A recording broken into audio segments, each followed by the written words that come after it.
Ah, what a weekend. So much excitement in the air. You know, it's the beginning of summer. Everybody's a little hot-blooded right now. The heat's got our internal temperatures a little bit high. Everybody's feeling a little squirrely. Is it, let's see, it's a northern southern hemisphere thing rather than a this side of the world, that side of the world in summer thing? It doesn't have to do with the hemisphere. You are correct. It's winter down south, summer now. So I don't even really, they are, I mean, pretty close, but north of the equator, right? Over there in the Middle East. They're definitely north of the equator. So it's getting hot over there too. So there's a reason. There's a reason we're all cranky. I'm gonna blame the heat. That's probably it. It's got nothing to do with, I don't know, antagonistic world powers and 60 years of bad blood and geopolitics and, you know, truth socials and tweets and bad intel and good intel. It's got nothing to do with that. It's just because it's hot. What if the answer really was like just one generation worth of people who get to read books instead of hide in bomb shelters to help educate everyone? A little bit more liberal ideas out there, and just a mass air conditioning supply chain for the entire. What the fuck were we doing? Why were we going on these spiritual jihads once a year? Was it really just because it was July and it got hot again? Never thought to track those metrics. I wish I would have looked that up now before the show to see if there's like, does every attack tend to correlate with when it's getting warm? Well, I mean, I know that murder rates definitely correlate with weather in Chicago, New York, DC, Detroit, all of those places. New Orleans, the hotter it is, the more people die. So I think that there is something to it. It's not nothing. It's My not sister nothing. was an ER nurse at one point in time. And I kind of brought that up one day of like, you always hear them say that, or like I've watched episodes of Scrubs and they'll act like everybody's just crazy on a full moon. And my sister looked me right in the eyes and was like, oh, it's absolutely true. It's a freaking madhouse in the ER during a full moon. So there is a lot of, maybe we should give the astrology chicks a little more credit. There is more to the larger effects and formations of the universe around us that do tend to affect the way we react than we might. No, we're not going to give them any credit. What we should do is that we should scold them for taking away from the metaphysical nature and the studies that have enlightened wise men and kings throughout all of human history, and now it's just been co-opted by white chicks in Starbucks with overpriced lattes. See, they are the bastardization. I think that you are correct that there is, and I think their premise is correct, but we should not give them credit. In fact, we should shame them for what they're like, I don't know, their detriment, because they haven't contributed to our greater understanding of it. They've taken it away. They've actually had the opposite effect. Maybe it's a similar thing to like they are to the deeper astrology movement what the post bubonic plague movement in the Catholic Church was, where you had all these new bishops and priests that had to be replaced from dying from giving last wishes to everyone with the Black Plague, and you had these essentially wizards who spent their entire life in libraries in a tall tower of this opulent building, learning everything they could and becoming as smart as they could, and then those guys all died off, and you replace them with a bunch of dudes that were just kind of second year in the academy, and you got all these weird corruption issues along the way. Maybe so. I mean, I agree that, I guess I'm just going to stick to my guns. We give them no credit whatsoever. That's really the only point I have to make. It's wild that we're talking about all this foo-foo star stuff the one time Kiefer wasn't able to make it on the episode here. I know, right? It's a shame. I guess that's what he gets for actually having like a real life and having things to attend. And I'm important. I do things. Maybe you'd have some more things going on in your personal life if you had a magic talisman to wear around like our. You know what? I have no rebuttal, sir. I have nothing. Yep. You actually might be right. I'm gonna have to examine my belief system as soon as we finish this podcast. Yeah, you got to get the appropriate crystal. Something that really wards off bad energy, that provides some layer of protection to the wearer that maybe matches your eye color, all the important stuff. So brown. Well, you Are can have there? a complementary color. It doesn't have to be exactly. I guess I Oh, could say gotcha. matching to be fair, to give Hmm. you credit. I didn't Okay, like your gotcha. tone, though. It did hurt my feelings. Felt aggressive and accusatory. Well, I'm just trying to I'm just trying to figure out like what brown stones there are. And I don't get like some I just imagine there's gonna be some charlatan that tries to sell me like a petrified piece of shit. And, and be like, oh look, it's brown. It matches your eyes and your energy. I recall seeing a lot of ads there recently for chocolate diamonds, I think it was, which kind of was like the color of Coca-Cola poured out on the ground. It was Hmm. just like, huh, Okay. interesting. And I haven't seen a lot of ads for it since then. So something tells me that wasn't the boon of the marketing strategy they were hoping for. Yeah, fair enough. And it probably just came and went. So enough about stars and That's right. We're here liberation. today to celebrate a ceasefire. I I don't know, actually. I have no idea. Nobody knows. That's the I issue. just looked at it. Let's see what so this was updated just a few oh no, like 15 minutes ago. I don't know. I actually don't know. Um It's been a I have lot no of, I mean, and that's one thing you brought up that might be worth speaking about today is the flooding of the zone of information. And I mean, is this just like the modern day media landscape in that you have to be first? Nobody cares if you're not first. So we just have mountains and mountains of news agencies that are ready to scream out the first bit of evidence they get or first bit of information they hear without any vetting. But right. I mean, we've heard everything this weekend as we're watching this develop, where it's like, there's definitely going to be a piece tomorrow. They've already agreed on it. Oh, well, there were some missiles going to launch last night, but those missiles, they weren't like actually targeting any facilities. It was kind of like what they did with Soleimani, where it was like, hey, we're bombing this U.S. base in Qatar, but we're giving you a call ahead of time to let you guys know so that nobody gets hurt. And then a hospital goes down. And it's like, well, now they're targeting civilians. And then you kind of start playing the fun Middle East game of like, whose military base is in the basement of said hospital, and what are the parameters of allowable targeting within those types of The situations? answer is all of them. All hospit. I think it's actually I'm not like an expert on Middle Eastern zoning, but I think that per like the zoning regulations of the entire region, you actually have to put military installations in the basements of hospitals just in case somebody does strike it that they have plausible deniability that we're not bombing civilians, you see. It's like it's per code that there has to be a military installation in the basement. We knew for a fact. Yeah, it's been everything, and to the point, we've heard everything. We've all been super plugged in. We've been in that text thread all weekend, hitting each other up and letting each other know the latest thing we've heard. And then 5 minutes later, we go, "Oh wait, hey, actually, that thing I told you guys, it seems like there's some conflicting reporting around it," or "Oh, it just absolutely the opposite happened of what I was just informing you guys was the next step in this situation." So it's just been a lot of that, a lot of hands in the air, and all the way from the civilians on our side to even our great fearless leader Donald J. Trump seemed a little bit flustered in the news. I know you mentioned something about the F-bomb he dropped, so you've obviously seen the clip as well, but Yeah. seemed, seemed a little bit flappable in that moment, I think. He that was a whole vibe. Like it's early. He doesn't even have a tie on, He's like it's 7 a.m. He doesn't have a tie on and he's dropping F bombs. I think that what we're probably missing and in all of this is just I don't know. I had this thought about like like if there was like a World War III broke out, I just imagine a bunch of young 18, 19-year-old draftees yanked from their homes in America and they're in the Middle East and they're blasting like Fetty Wap over their JBL speakers as like these Iranians like cower in their town and and they're just out there holding it up before they go commit war crimes in some undisclosed village.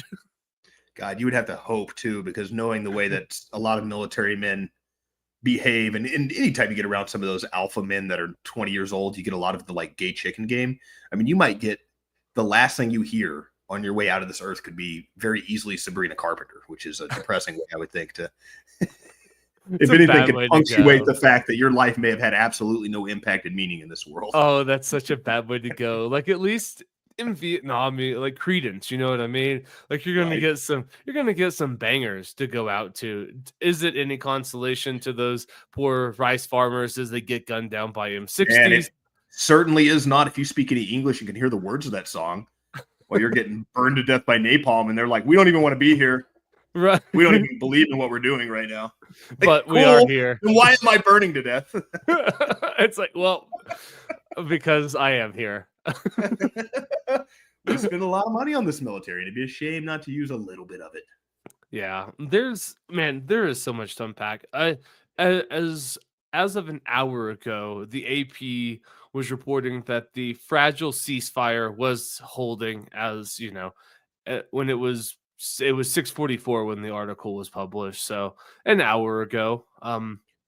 Now, It's when does this cease? Did we ever even get a actual beginning of the I have ceasefire? no 'Cause I know idea.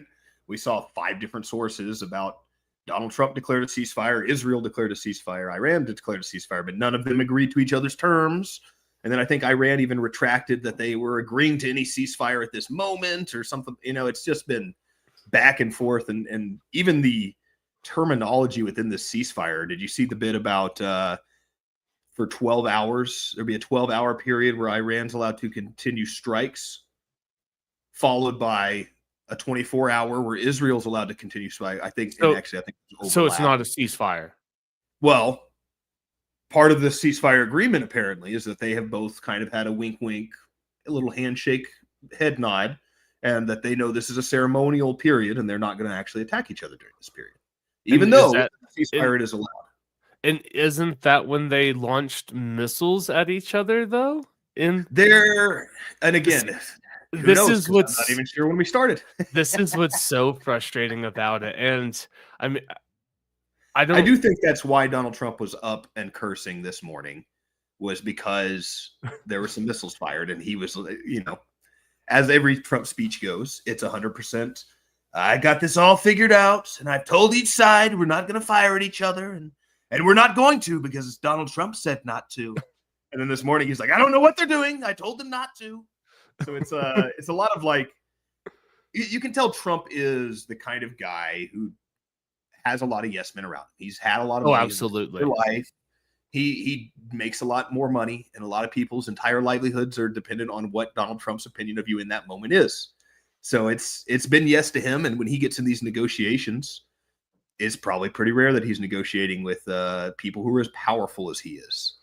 I mean, that's just by probability. It's just not going to happen very often. Most Right. people are less money than Donald Trump in that negotiation.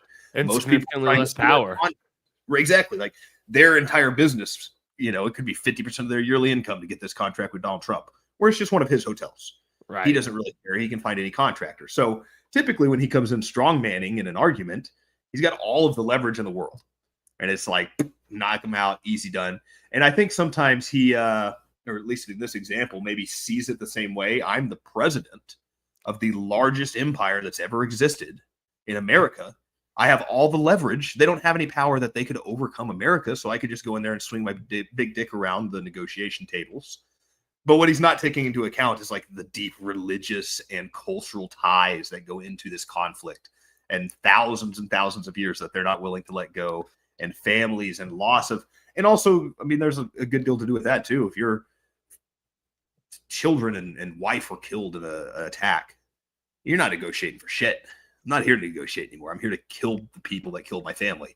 So there isn't, there's not that opportunity to go in there and just, here are my terms and you have to follow them.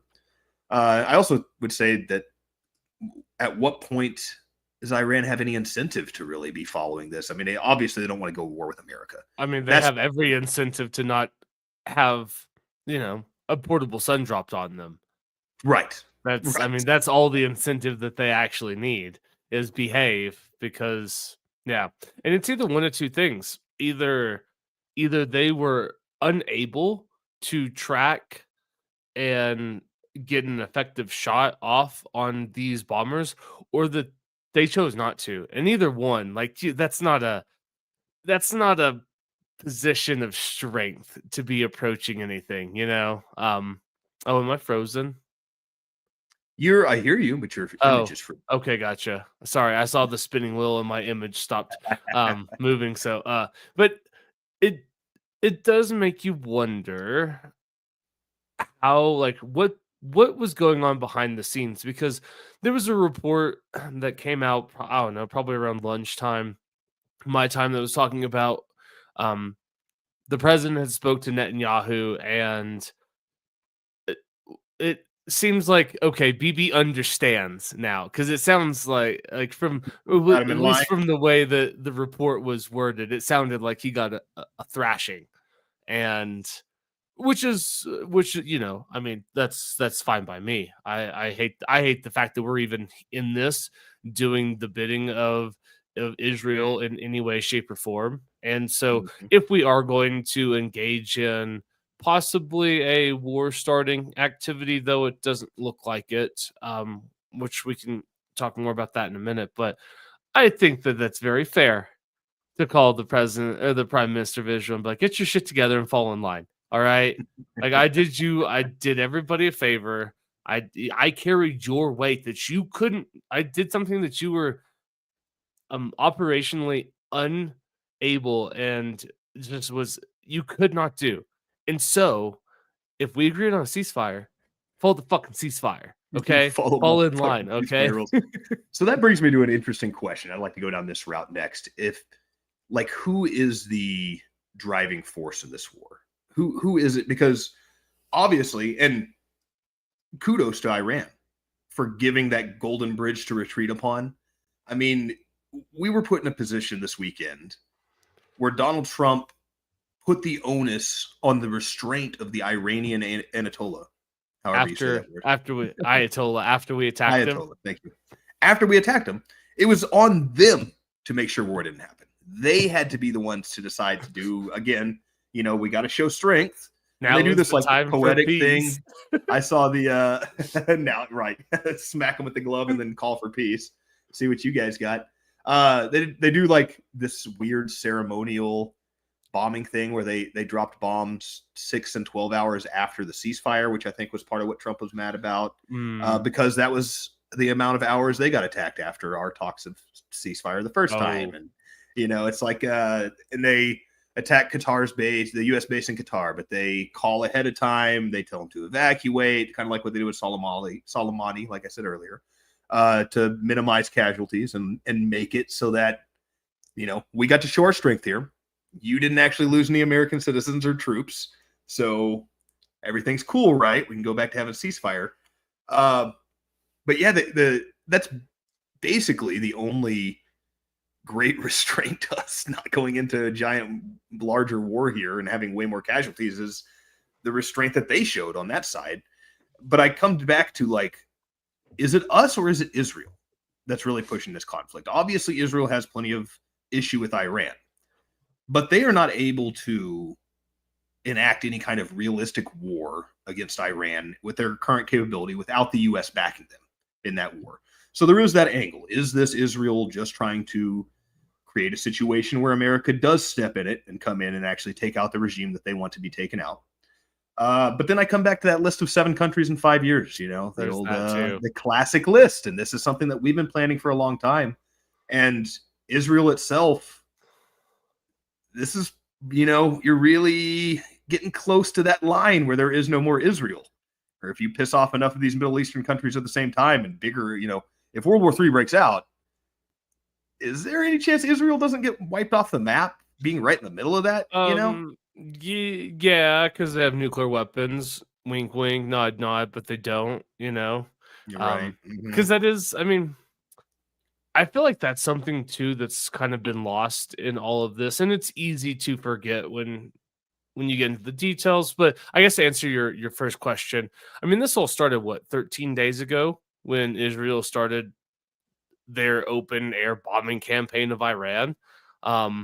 So I mean, the newest iteration of this was started by Israel. I don't even know what Iran did to merit Well, such. the hilarious claim is that they are secretly enriching uranium past the allotted amount under the Non-Nuclear Proliferation Committee, which they're an upstanding member of, that they've complied with the entire way, that they take yearly inspections on.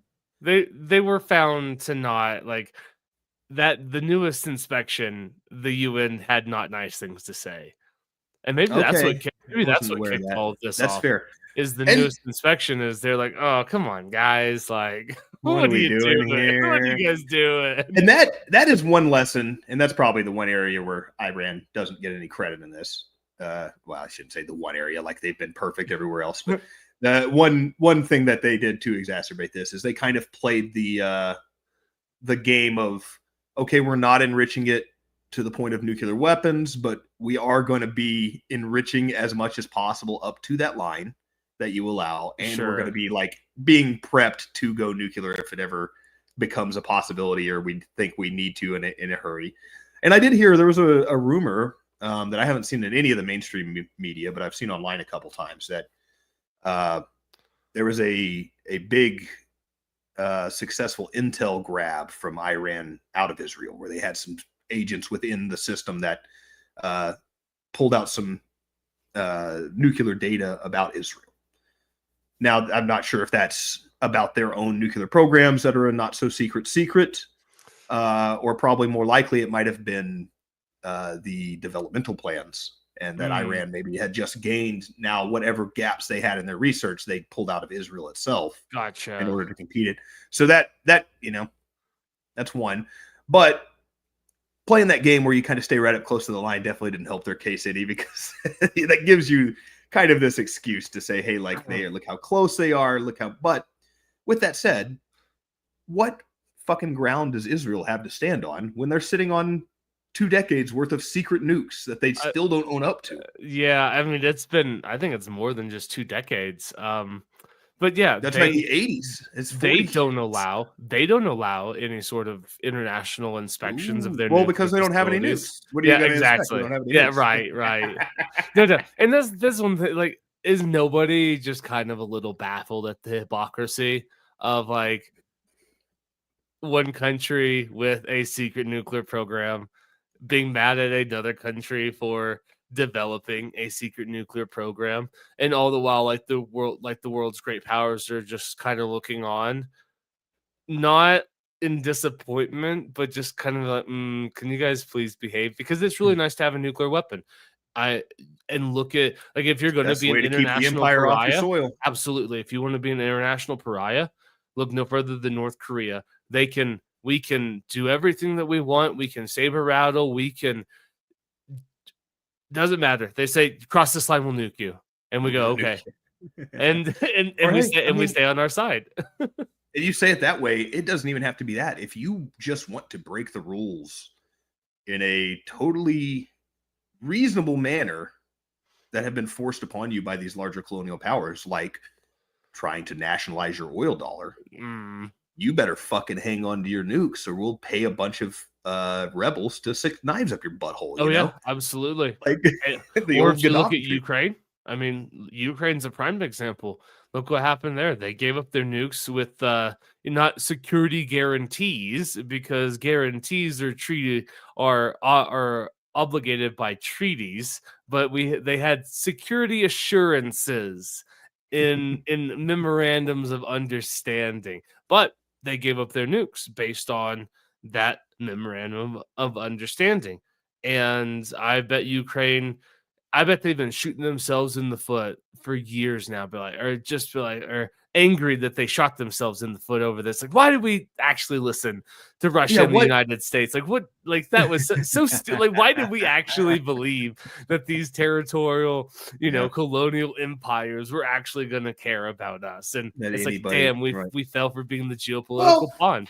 And we do care, maybe not about the people, but very much so about the land and the control and the minerals within that land. Sure. And that's the ability to launder money. Absolutely. Right. I mean, I think that might have been the mistake more, is like, you shouldn't have thought that you were going to no longer be interesting to empire by not having a nuke. That you thought by, it's that you don't comply yourself out of tyranny. It goes on a national level too.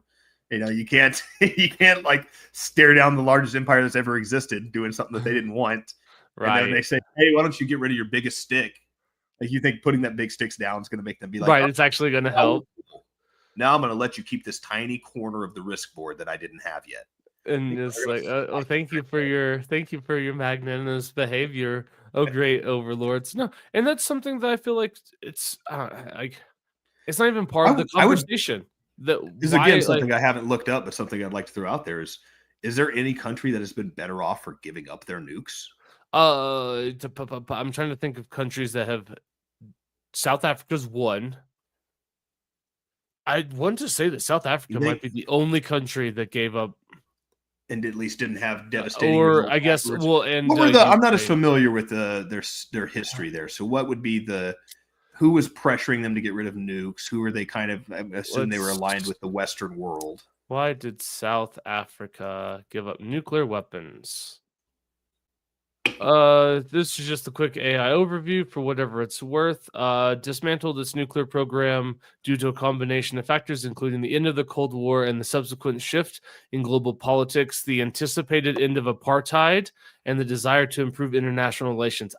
That's it. They didn't want them blacks to get their hands on them nukes as apartheid, and that makes a lot of sense. It's like, hey, that this whole like really bad regime that we've been running for several hundred years is coming to an end. And if they get a hold of the government, they're going to have those nuclear weapons. Oh yeah, maybe we should get rid of those, and we'll say it's because of the end of the Cold War. And it's just like, can't let the tiger by the tail quote by Abraham Lincoln. It's like, heaven forbid we let them get a hold of it. It's like, God, do you see the conditions they live in?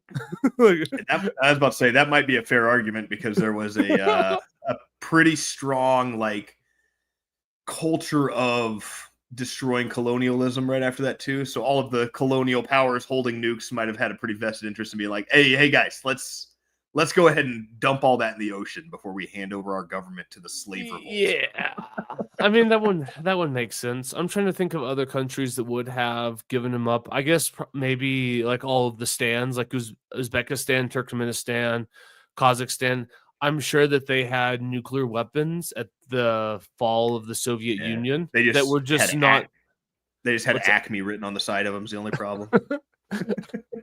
I mean, that's my guess, is that those were a lot easier and a lot less like of strategic importance to the United States and the West. Because I mean, at the end of with the fall of the Soviet Union, Ukraine all of a sudden became the third largest nuclear armed country in the world. And so I can understand why maybe a lot more effort was focused on them versus the other places that Russia may have had nukes. Imagine going from the world's third largest nuclear power to fighting wars with RC cars in the sky. Yeah, that's I mean, lessons learned.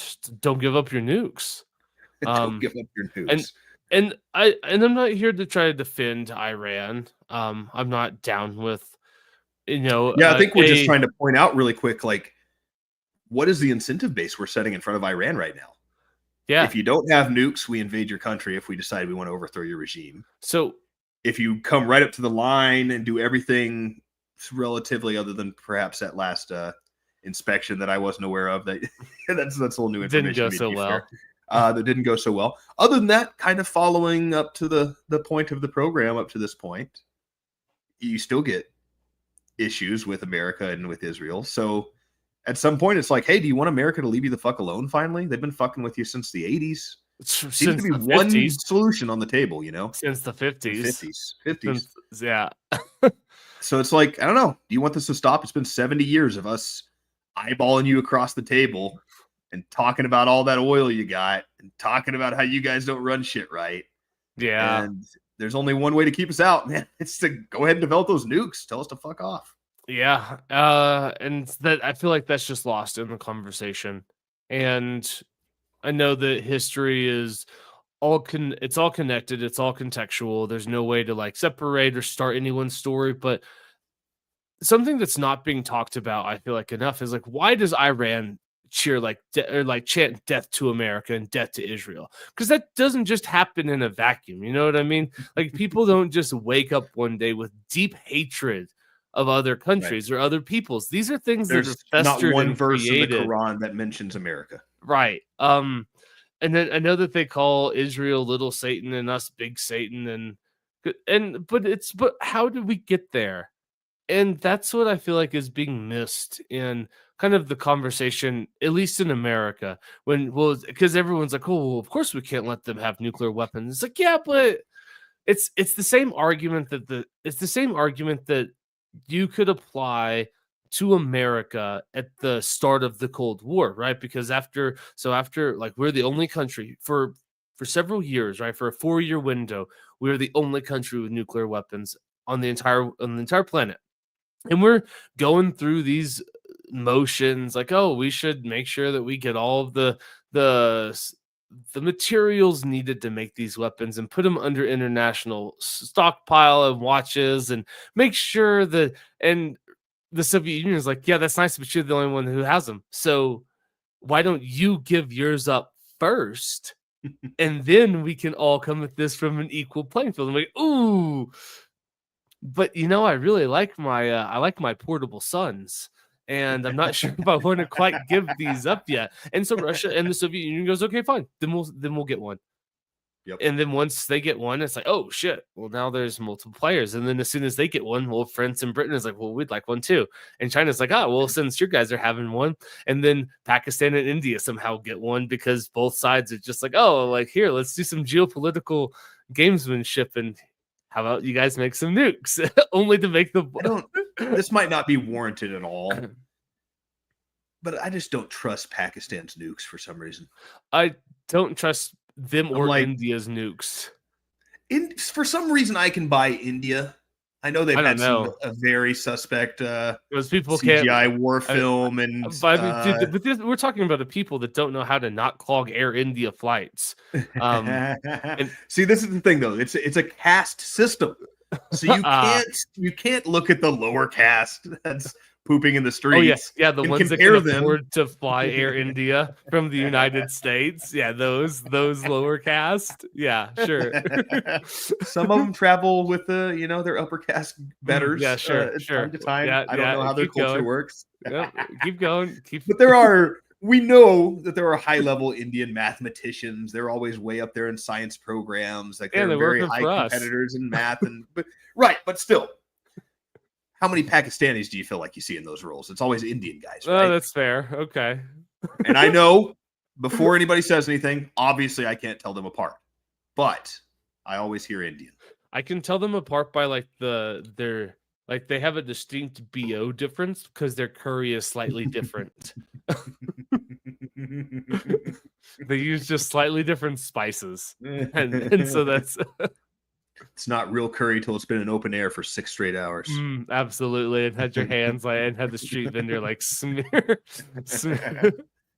It's just smart. It's not. If it doesn't come from the curry region of India, it's not real curry. It's just sparkling street food. Sparkling street noodle. It's one of those. It's one of those things. But I don't know. I just feel like so much of this context is lost because it's easy to not view ourselves as one of the main antagonists of the last 50, 70 years. But in the rest of the world's telling of history, we might not necessarily be the bad guys, but we're not the good guys that we think we are. Sometimes we're the outright bad guys. I think, though, that history and geopolitics and life is far more ambiguous and lived in the world of gray and not black and whites.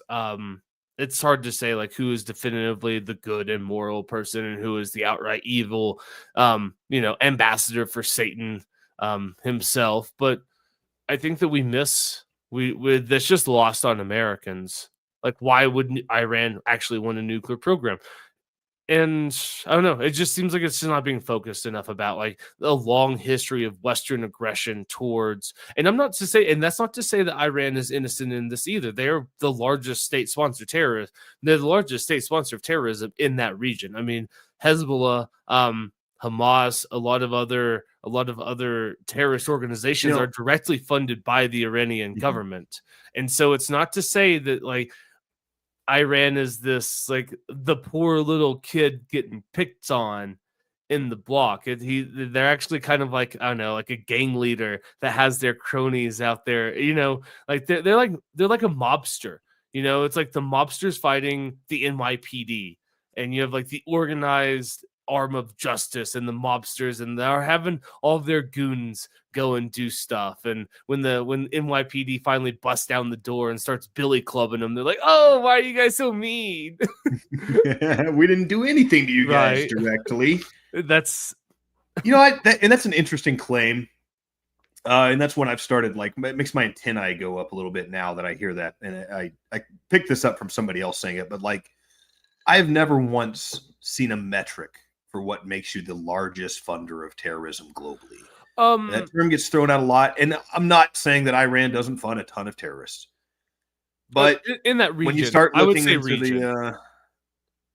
I mean, even at that, how much American dollars went straight into ISIS and Al Qaeda pockets when we were using them as splinter cell groups? I mean, maybe so.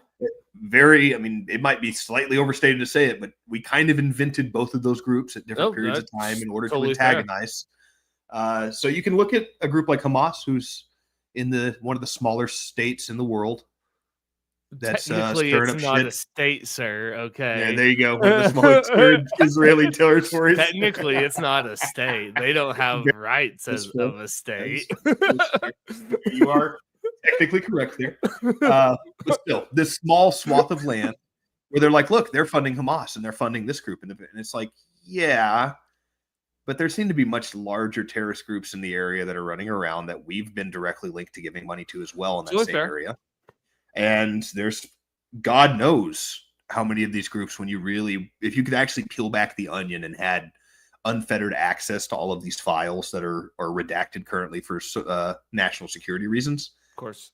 How quickly do you think you'd start seeing like, oh God, we fund maybe not a majority, but like of all the regime changes that happen in the world, what percentage do you think we have a little dip in? I'm not here to carry the water that America is innocent by any means. But I just think that to your point, I think that you're 100% correct, but that doesn't negate the fact that doesn't absolve Iran of its own actions. You know what I mean? Like that might be true. We actually might be the number one state. And that's kind of what I'm getting at is we say that, but I think if you actually like broke down the numbers, the amount of money we spend on that's probably intelligence and black budgets, and I think it's almost mathematically impossible. Yeah, I agree with that. 100%. And also, this is another thing and this is just such a convoluted issue to unpack because there's so many different angles we could approach it. Because you could argue, because a lot of people have been hearing this thrown out over the last week. Well, if Trump wouldn't have killed the Obama deal, we had a deal in place. It's like, yeah, that deal did put limits for 10 years on the amount and I guess concentration of uranium that they could develop, but it also freed up billions and billions of sanctioned dollars that you can trace that went directly into the hands of Hezbollah mainly. I mean, Hamas is sponsored by Iran to a smaller degree, but really Hezbollah. I mean, like Hezbollah that's their little brainchild, that's their direct benefactor. And you can trace like all of a sudden Hezbollah started getting a lot more money right after that deal happened. And so it's I guess this is just the problem with trying to control the globe. There's always secondary and tertiary effects, some of them intended, right? Like I'm a firm believer that blowback's not an unintended consequence. It is a desired consequence because it then allows you to perpetuate forever wars and sink billions and billions of dollars through the USAID budget and for gender studies in Pakistan. Hey, I'm not saying that all of that stuff is true. I'm just really upset that we actually dropped bombs on them, because I'm not convinced that they were a couple of weeks away. I'm not convinced that their program was on the verge. And from the latest report coming from the Pentagon, it doesn't even seem like it was that effective. I read one report that it may have set them back a couple of months. I mean, there was all of that satellite imagery of all those long string of trucks leaving. They probably moved everything far before. And this is something, and I'll say this and I'll shut up because I know I've been rambling for a second. This is something that I was not paying attention. I took the weekend off. And I was watching a YouTube channel, the Caspian Report. Very it's a very military strategy stuff, but it's got a lot of great information. And one of the things that he was talking about, he posted a video 6 days ago saying that, will America go to war with Iran? And he was talking about like this massive deployment of, he's like, oh, well, America just deployed 32 tankers to Italy and Spain. And the only reason that you would deploy those tankers is if you planned on keeping a sustained air operation going in the next 36 to 48. You know what I mean? And all of a sudden, like if you start to break down the intelligence, it's like, oh yeah, anybody that was paying attention knew that we were going to do this. I didn't, because I was not paying attention. I don't follow where American tankers. I didn't realize that one of the carriers canceled its port berth in Vietnam and chose to deploy straight to the Indian Ocean close to Iran. I was not paying attention to those things, but to people like this YouTube page that do pay attention, they're like, oh yeah, like America's about to attack Iran. Like it's coming. it's another tell that I've seen a couple different times is troops on TikTok showing their steak and lobster dinners.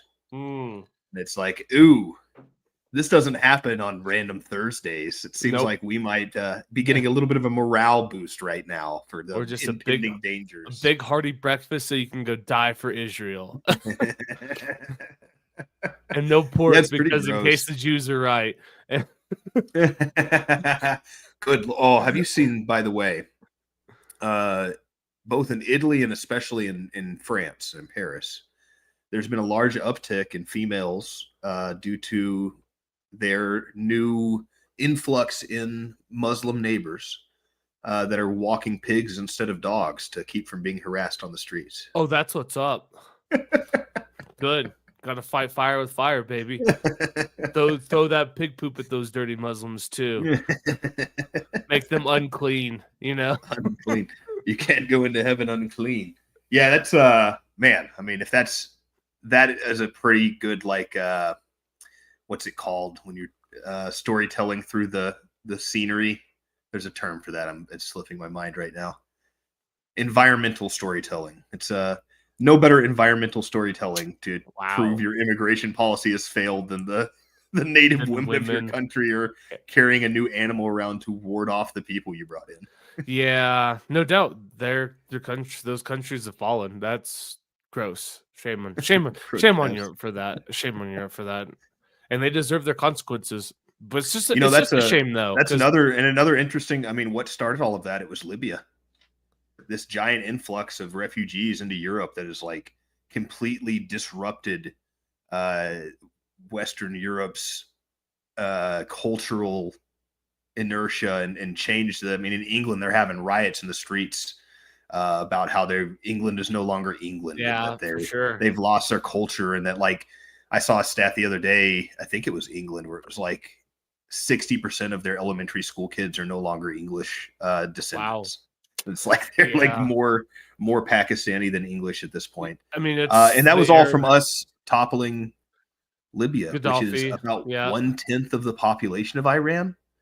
So if you think that was a big global crisis, like what does war with Iran do? There was the Arab Spring. I mean, I guess Libya fits into the Arab Spring because Arab Spring would have started in 2009, 2010 somewhere, but you get Egypt, which then installed that dictator. Then you get the whole thing that turned into the Syrian civil war. That, yeah, I mean, it's just all of our meddling. That's what it is. Once again, like we are, I will unequivocally agree with you. We are the world's largest sponsor of terrorism, directly and indirectly. I agree with that. And you're right. All of these things are caused by the West, Middle Eastern policy. And you would think because of all of that, we would be a little bit more cautious about this one. And this is something that I will appreciate about Smirkanish over the last week. He's been very open. He's like, look, I supported the war in Iraq when it started. And when, I used to be a Republican, and along the way, I saw the errors of our policies. And every time, like, a caller will call in and like lay out these lines of facts, and Michael's like, yeah, I heard it before. Heard it before with weapons of mass destruction. What else you got? And then someone else will call in and say something that's like, yep, heard it before. What else you got? And someone else will call in and say another fact, and he's like, yep, heard it before. What else you got?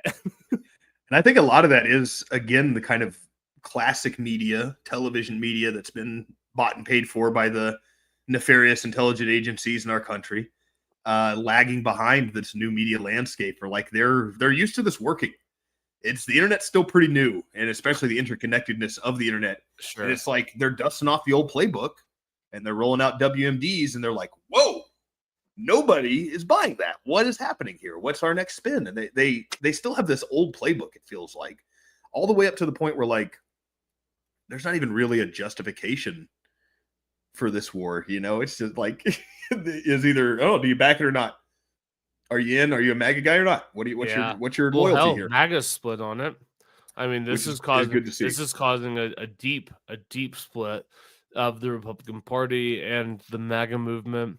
And I guess like one of the more interesting things about all of this is how the markets did not respond in any way, shape, or form. And that was a big tell for me today. And yesterday, the markets just didn't move in ways, right? Like if the markets thought that war was a certainty, oil would not be down, right? The price of oil would have skyrocketed, but oil went down today. The S&P closed damn near what it opened. I mean, this is the biggest telling thing. Lockheed Martin did not get a boost in the stock market. Like defense industries didn't even get a big bump. And so I thought that was the most telling thing, where like anybody that's right, because this is the same type of like the insiders that will short DJT right before he gives a speech. You know what I mean? Like if there was any sort of inclination, like we're talking about a room full of people that shorted COVID stocks. Right. We are talking about the world's most like organized robbers the world has ever seen. And if they didn't pull any shenanigans with this, that was my big tell. I was like, oh, this is actually just this. Because if they thought it was going to be anything larger, you would have seen, I think there would have been like telltale signs in the market, but everything just kind of like went on business as usual. No massive reports of congressional filings of shorting stocks or dumping these stocks or buying these. Everybody just kind of like went on. And so I think that was kind of something today that just didn't seem like this wasn't going to be the start of World War III. That's a good point. I mean, when the world's greatest speculators are not trying to capitalize on it, that's a good sign that it's probably not going to happen. That is interesting. I didn't realize I wasn't following the markets today. So yeah, I wonder what there is that they know that we don't. And I mean, you do, like, to your point, I mean, these are the type of people that we've put in countless rules about insider trading because it's such a massive issue within our trading space. Because yeah, I mean, turns out these rich guys like being rich. And they talk to each other about it. Right. I mean, we're talking about a room. I mean, we're talking about the same people that got a briefing on COVID and then manipulated and dumped bought and sold things based on that briefing, and then later came out and said, oh, we didn't act on that information. I mean, if that didn't happen, then I just don't It's see that called there's instinct, guys. Little no gut doubt. call And there. Nancy is the best at it. And so is that blind fuck from Houston. What's his name? Crenshaw. He's really Yeah. good at it too. I was trying to think of somebody that was actually blind. He's close enough. Talking about the Cyclops. Yeah, yeah. Let's see what Lockheed Martin stock did today. It dropped today. Lockheed Martin closed today down 2.5%, down $12.26. It closed at $460 a share. Over the 5-day period, it's actually down over the last 5 days. Of the past days, it's down $10. Does that make you feel good right there? That seems like a better indicator that we're going to actually get a ceasefire here than anything I've heard on Twitter. Yeah, for sure. Over the More last month, reliable Lockheed Martin is down $16. So I feel like if the insiders really had major concerns about a wider war sparking or continuing from this, then I don't know. Like, you can't help it. They can't help it. Because I couldn't help it either. If I was in their position, I would do the exact same thing. Do you think the people inside that room, those money hungry savages, use the word, the phrasing you use, that if they had any concerns of war?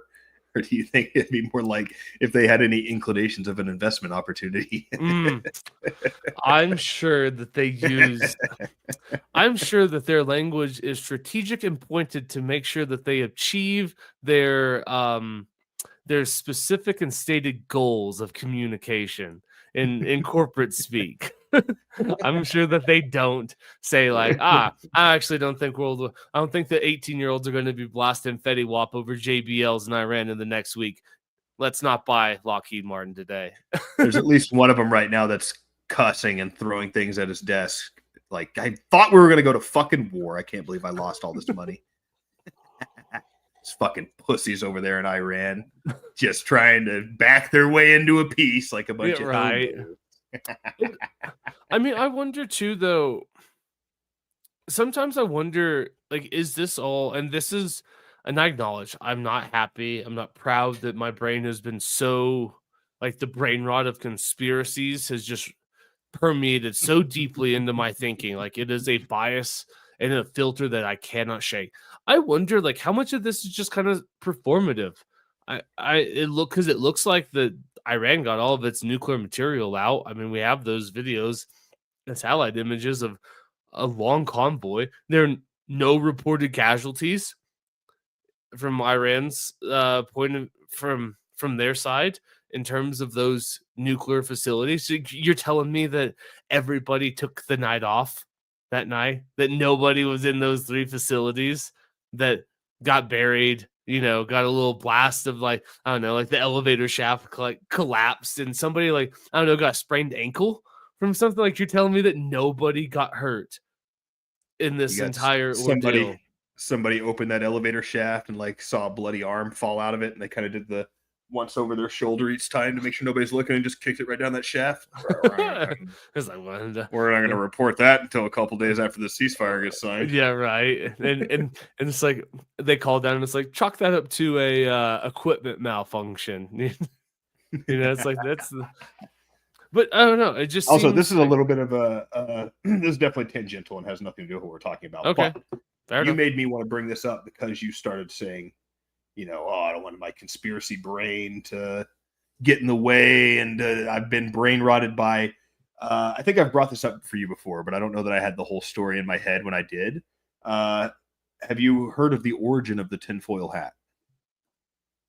Yes, I do know this one, and it has to do with MK Ultra, and it actually did stop the like the radio waves from messing with them. Yeah, it was a gentleman named Leonard Kill, Kille, and he was part of the MK Ultra. He got his brain scrambled by the CIA.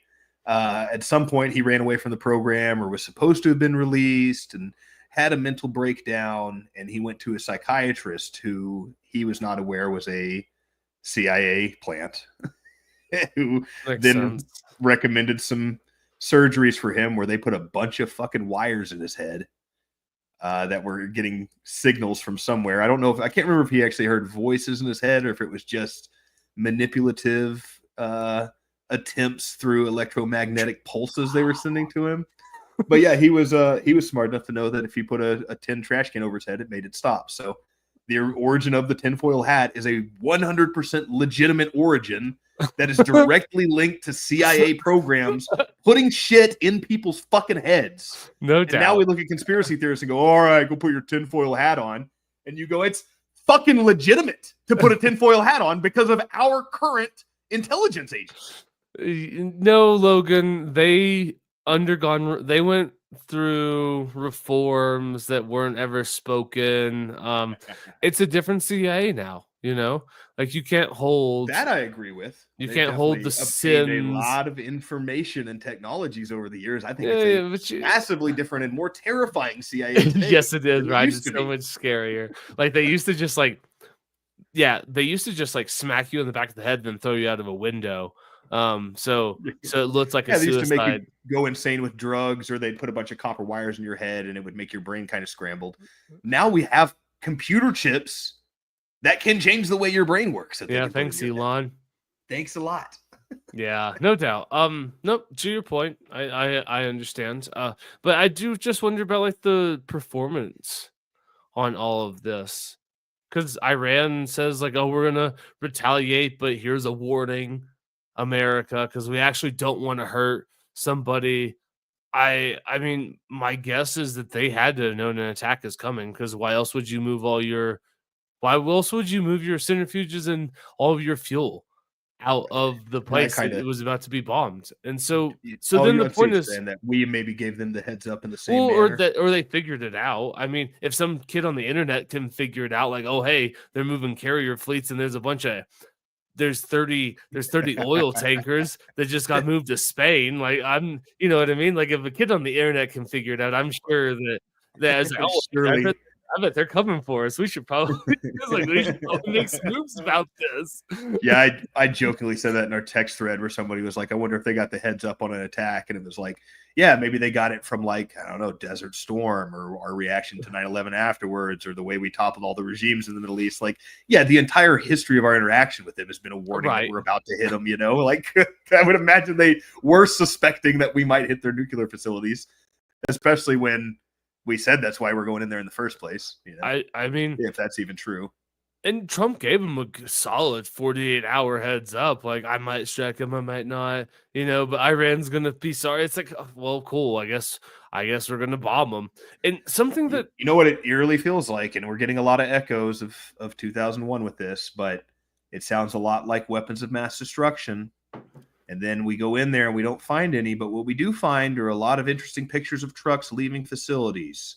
And maybe it's because we opened our big mouths before they were able to move all this over the border. So guess we have to go in there and go into some other country that's adjacent to them that might now have the weapons. That also tends to be on our list of 7 countries. Wait, which one? Because we've already destroyed both of them on either side. Iraq and Afghanistan are thoroughly destroyed. So I'm not saying they went over the border. About Iran. I was like, where are they going to go? It's like, no, we've already destroyed the countries. This was the story, right? We already knocked those off. It's like we're in the end game now. This is the big, this is the final boss of the program. Where are they going to go? We don't have another one that we need. Just yet. At least not on the list of 7. I don't know if that was I don't know if there's amendments on that list or not along the way. China. But yeah, I mean, when we did that and we started all after the glaze of desire to go to war that we all had, where all of us were gung-ho after the towers got hit, and some Muslims had to die for it. Once we kind of had the malaise set in of war after a couple years, and people started asking questions like, where are these weapons of mass destruction? Like, why have we not seen these yet? It's been 5 years. What's going on? What started happening was they were dropping photos of like, well, look at this truck with a tarp on it that was in the region we suspected 5 years ago to have weapons of mass destruction. That's probably where the weapons of mass destruction are, on that truck leaving the country. So now we have the same thing where we said, hey, we're striking them because they're within a couple weeks of nuclear weapons. And we had to go in there and make sure that they didn't get those nukes.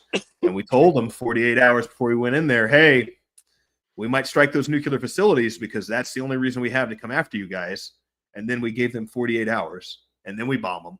So now we always have the out of going, man, we thought we had them, but we got all these pictures of trucks that were moving nuclear materials.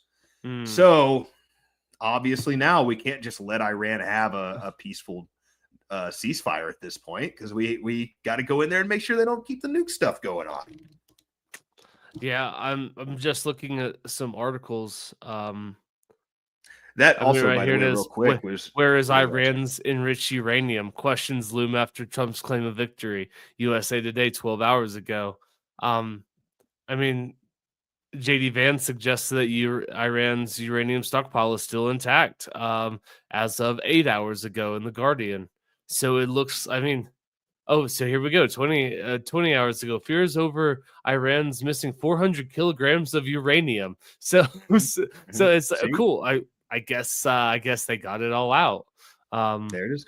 And part of the original, there was a treaty, as this, just like Ukraine, Russia, there was a treaty on the table before all the big stuff started happening.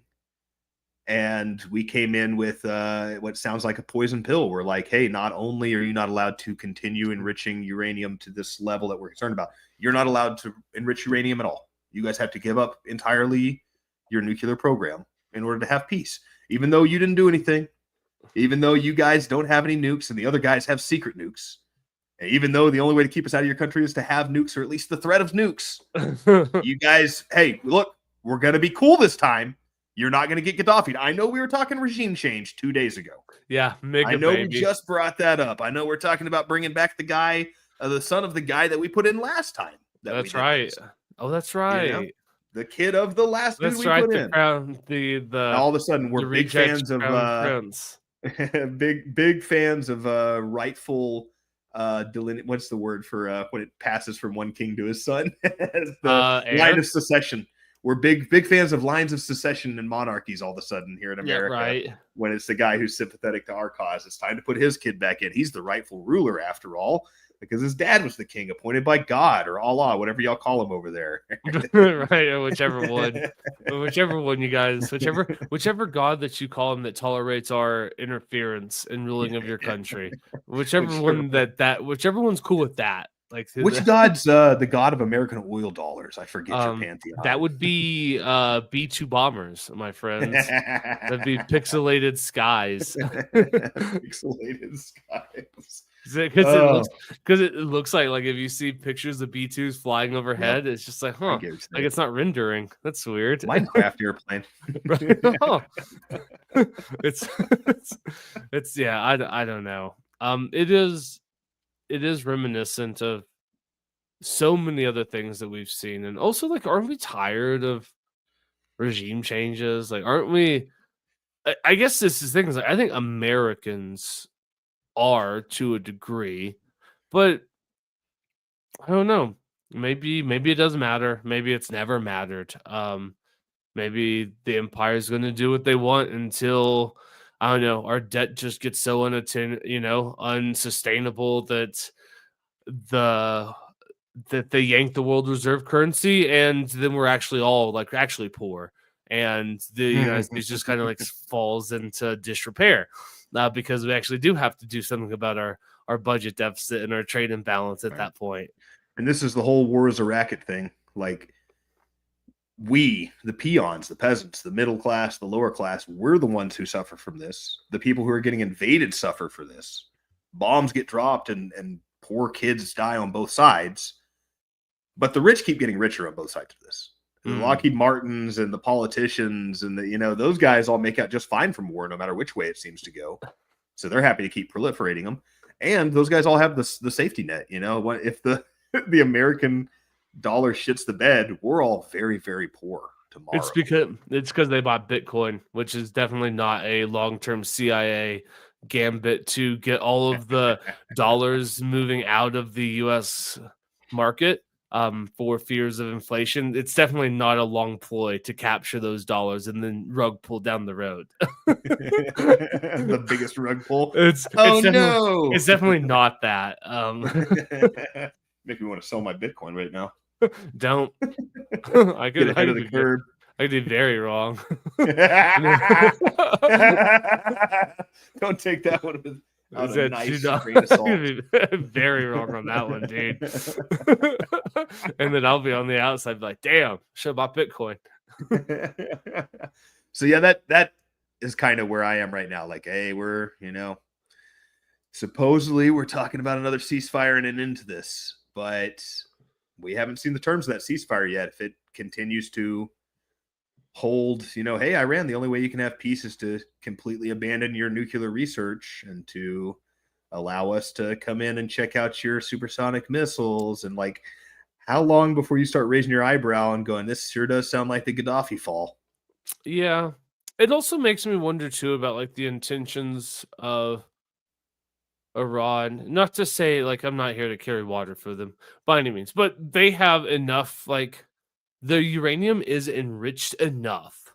Like, do you like I understand that you need to hit that critical mass and that threshold to start the reaction to actually get like a big boom, like a second sun, but they have enough uranium that's enriched. Like, you don't have to have an ICBM and a nuclear weapon to cause havoc. I mean, they have enough uranium to start just wreak havoc with dirty bombs. You know what I mean? Just put nuclear material on those rockets that get shot down by Israel every time that they launch them. All of a sudden, you just rain fallout down. I mean, they have the capability to actually like shit in the punch bowl if they wanted to, and so that's one of the. It just kind of makes me wonder about maybe why, and maybe it's as simple as if they do that, then they actually do get like wiped out. Maybe that's when Israel deploys its not nukes and you see a mushroom cloud over Tehran, or that's when all of a sudden you see massive American intervention. Because what's interesting too, I want to take a quick little break, but when we come back, I don't know, like there's some greater geopolitical stuff going on, like Russia, China. There's I don't know, there's a lot of stuff that I'm curious on your thoughts about. Yeah, I'm down. About the broader, take us a pee break and let's discuss the world's problems. Yeah, now that slave driver Kiefer's not here to be like, no pee breaks, you must keep talking all the time. Yeah. Old iron bladder himself. Yeah, right. Just go with the classic, feeding the ducks. Oh, feeding the ducks is great.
While we're waiting on Matthew, I was thinking about one hypocrisy in this case that we didn't cover.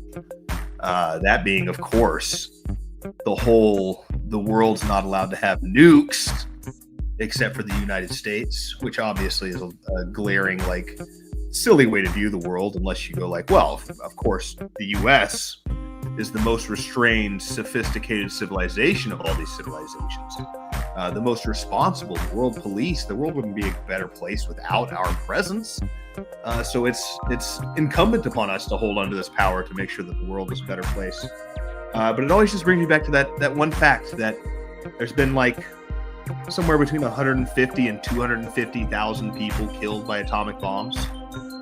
2 bombs, both of which were dropped by that said United States of American Empire. So it's just interesting to think of that dynamic, to look outward at the world and say, guys, it's not responsible for any of you to have nuclear weapons because people might die. While simultaneously, every single death that's ever happened due to nuclear weapons has been from the United States. Just fun thoughts.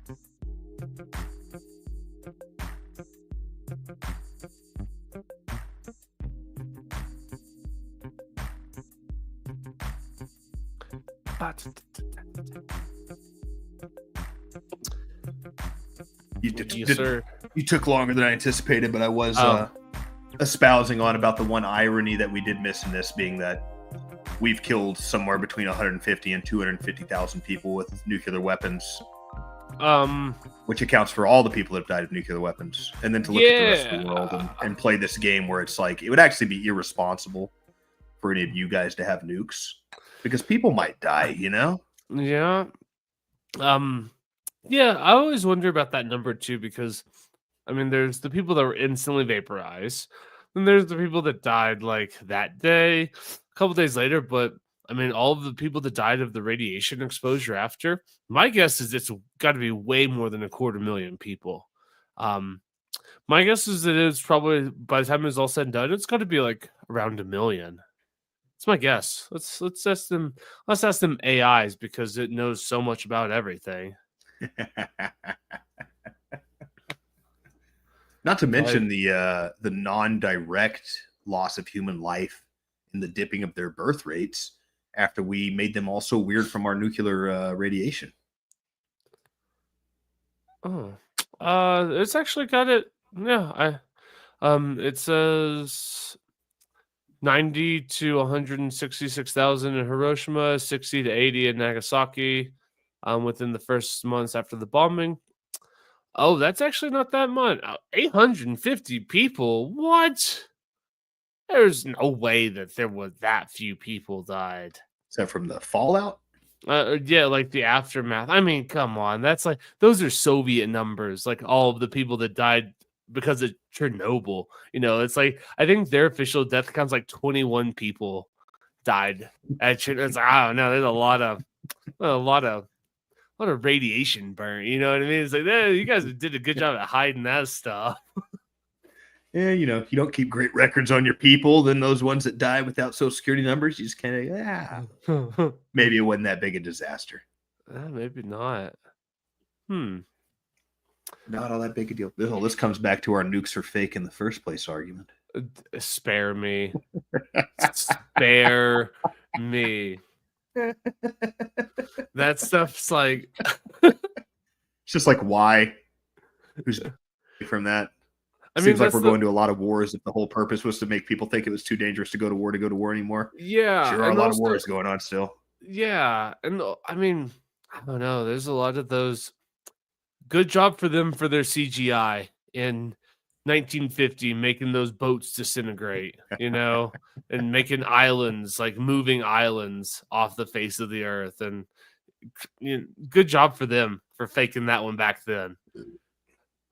I don't know about you, but I've seen some of those still action movies where they don't have sound. Pretty good sells to me. When Charlie Chaplin grabbed onto the back of that train and went completely horizontal, my first thought wasn't Hollywood magic. I'll say that much. Oh, yeah, that's fair. You know what? Maybe space was made in a Hollywood basement. That is one that I'm every once in a while. I get to the point where I'm like, okay, look, we landed on the moon. Stop doing that. We landed on the moon. And then I see another one of I saw one recently of the astronaut trying to hammer the flag into the surface of the moon, and he drops the hammer. And then he can't get the angle right to get down to the hammer because it looks like he's hung on wires. And it just kind of makes you go, that one looks pretty fake. That one looks pretty suspect. Yeah, I mean, ¿por qué no los dos? Maybe we did go to the moon, and maybe they did fake some stuff.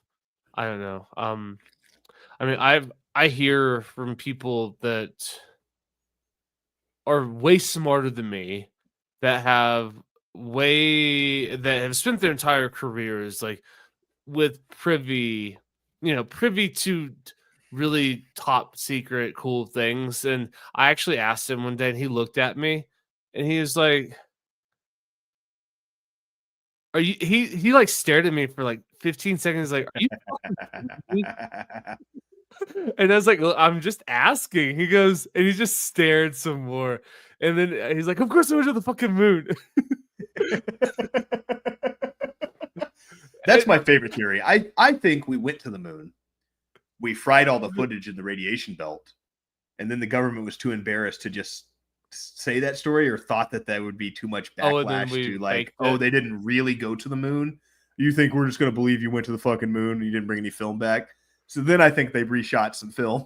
It wouldn't shock me. Years later, we're kind of combing through it going wait a minute, that looks suspect. And it's because the film is suspect, but I do believe we went to the moon. Yeah, no doubt. I mean, and this is the same person that I've talked to about other conspiracies or stuff like that, where I asked him about Lahaina and the whole laser thing, and he's like, yeah, we have lasers, and of course we could do that, but he's like, they're really expensive, so why would we do that?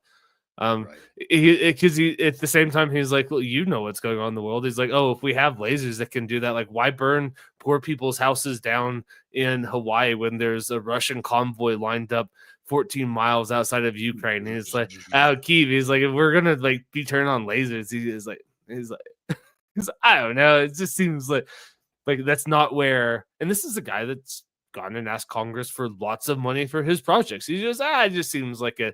And this maybe because there's not that much investment properties in the Ukraine, and it's just I don't know. And this is also coming from because it's just none of my business to be saying names. But this is also somebody that in that same conversation, somebody that I think is a true patriot, is super smart. This is somebody that also said, and if the government tells you to stay put, everything's okay, you should run. He's like, he's like, don't believe the government when they tell you that everything's fine.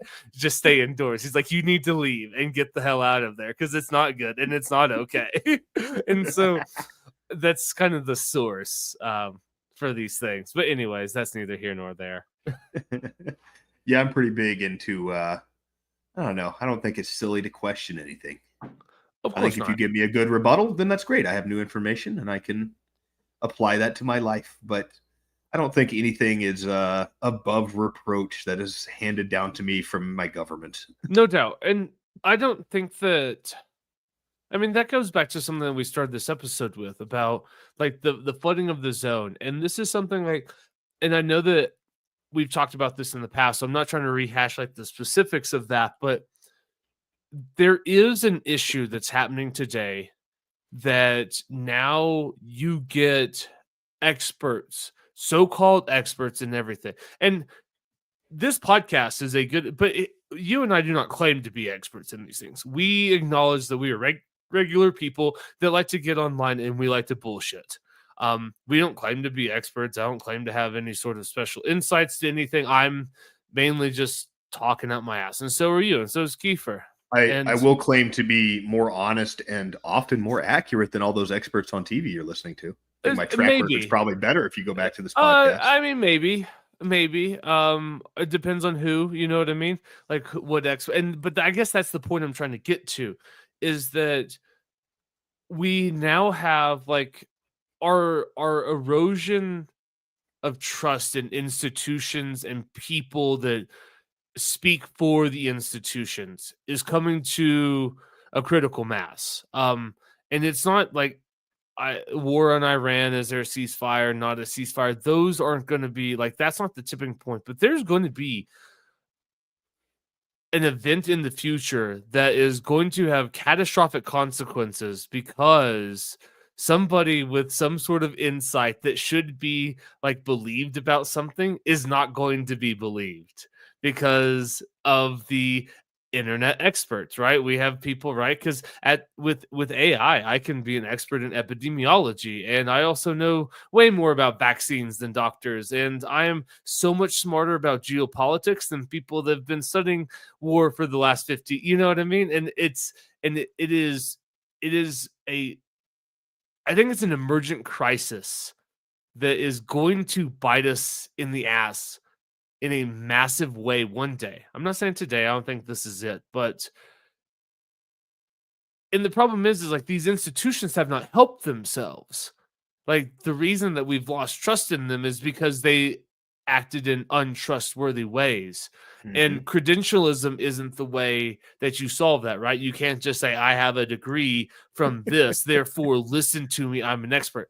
That's kind of how we got into this mess. But I don't know. I think that it's just something that's lurking under the surface that's just not good, that we can't trust.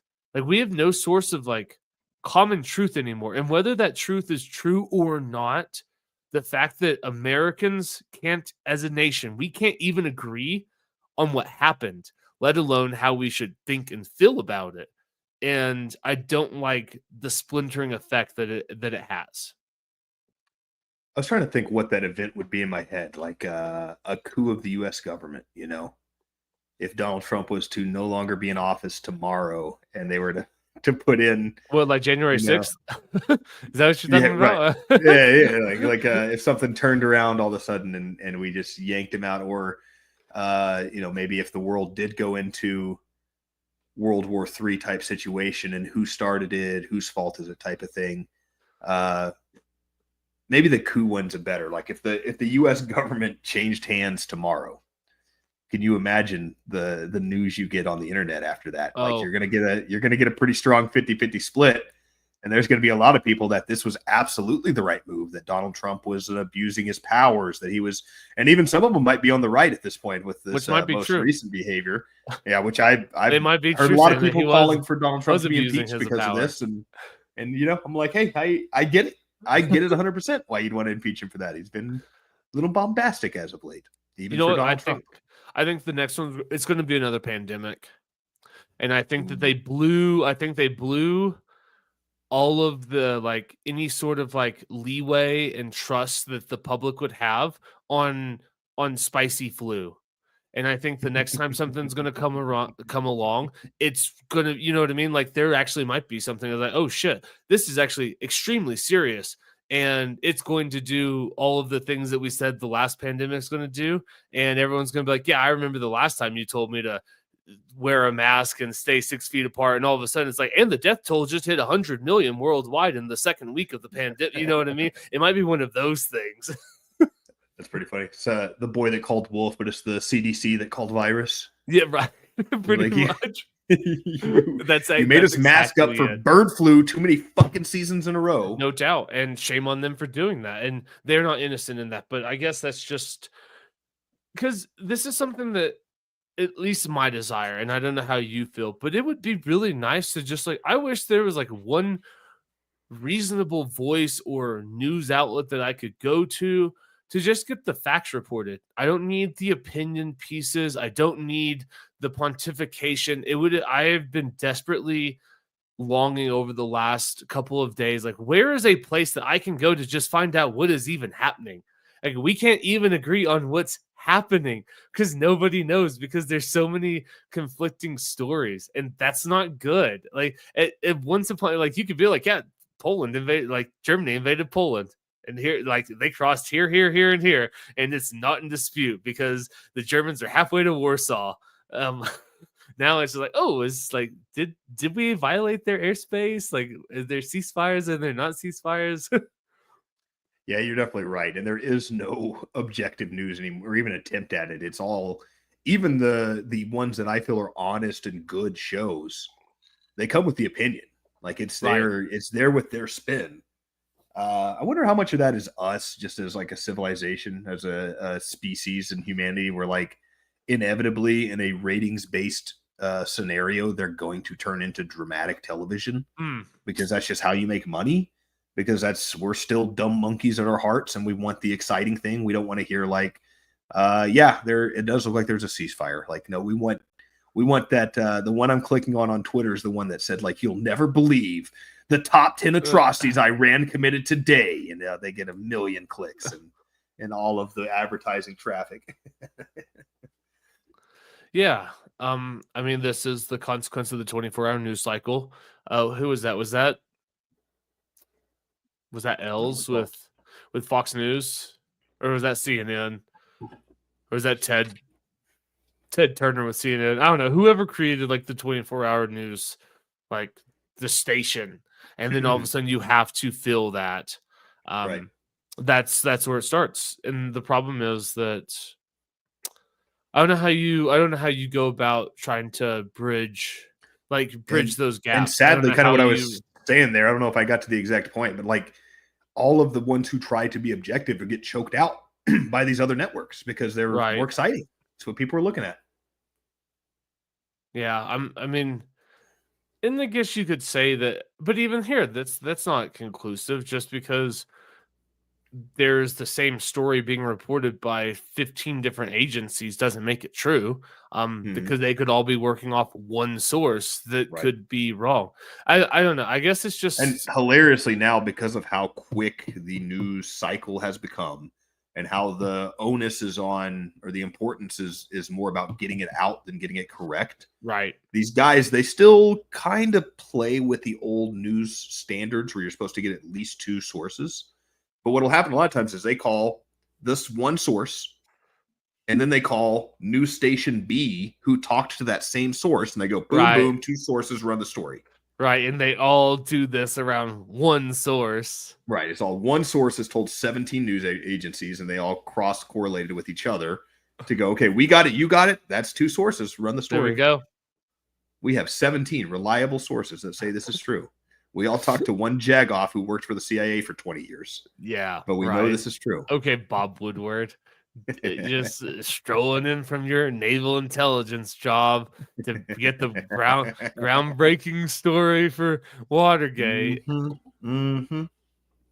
We said that a while back, and we never circled back to do an episode on that. We do need to slow down one day and really look into the Nixon story. And the more I have trickled through the years of my knowledge of Nixon, the more I'm starting to suspect he might have been one of the very few good presidents in our lifetime, and that he got the axe because... Good in the sense like he was not bought and paid for by the deep state. That's, yes. I mean, he still might sadly, that puts you above the average by a significant margin. We do need to do a deep dive, and I have to, because I'm curious if I will still feel the same, because I feel like Nixon is a giant piece of shit in a lot of ways. Mainly, and maybe these are just rumors, maybe by design. History. Maybe this is not something like. Yeah, maybe there's probably a reason you've heard so many bad stories about right? one particular president. Yeah, maybe he didn't torpedo the peace deal. Maybe he didn't send Henry Kissinger to sabotage the peace deal with North and South Vietnam so he could draw the war out so he could run again. Maybe that's not true. Maybe that is true. And if it is true, then shame on him. and he deserves his place in hell. I feel like I've even heard that was one of the big issues with Nixon was he was toying with the idea of pulling out of Vietnam. They didn't like that. They got their CIA boy and Lyndon B. Johnson in there to make sure they got to keep it going. Yeah, no doubt. No, we actually do need to do an episode on that. That'd be a lot of fun. Get back to our old roots, our well-researched, well-thought-out episodes where we brought you good storytelling with our own personal flair, and it tied into modern times. But yeah, I think this was something, and we don't have to linger too long on it because I don't have a ton. I'm just curious what your thoughts are. It's really interesting watching the other great powers and see what they are and are not doing. I mean, Russia and Iran's relationship, it's always been a little rocky. There's deep suspicions there.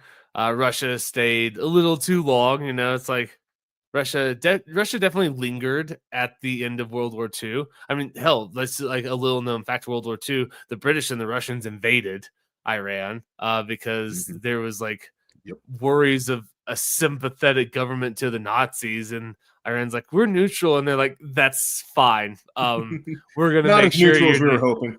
Yeah, right. We're gonna make sure, and that was one of those lessons about why you don't want to give up the atomic bomb, because when the Russians were staying a little bit too long in Iran, Truman's like, Joseph, you gotta get out, or I'm gonna nuke you. He's like, all right, well, we'll be out in 72 hours. Yeah. We were getting out of there. That's our bad. And all of a sudden, like one day, all the Soviets. We still have troops in Iran. I did not even know. Sorry. He's like, oh, my shit, apologies. We'll take care of that right now. Let me pull out these few troops I forgot about. And so there's a lot of mistrust. And that's not the only reason, but I wonder about like China and its use. Like, is this going to be a proxy war for China in some ways? Flirt definitely made me have a little accent in my pants when he said that the other night of like, man, if you're going to take Taiwan, this sure would be a good time to go ahead and do it, because we're very preoccupied in two fronts right now. I think it's kind of like, oh, shit, he might be right about that.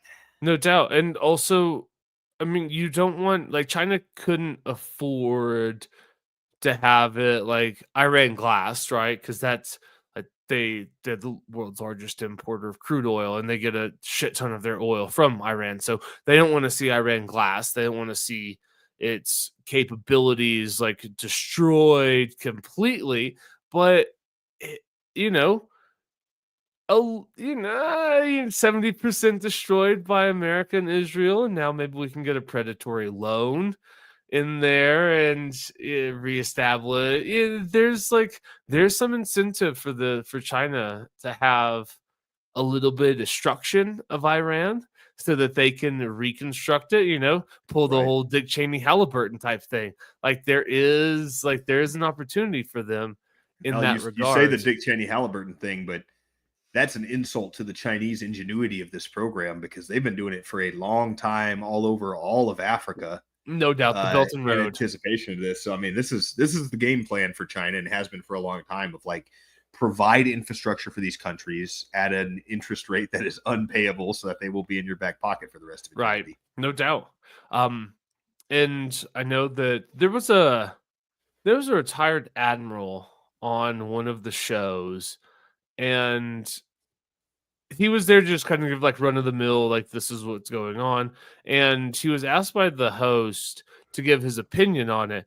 And this admiral was not very happy about him. He was just like, oh, he's like General Mad Dog Mathis. He's like, he committed American carrier groups in the area for far too long, which eroded our combat readiness against the ultimate adversary, which is China.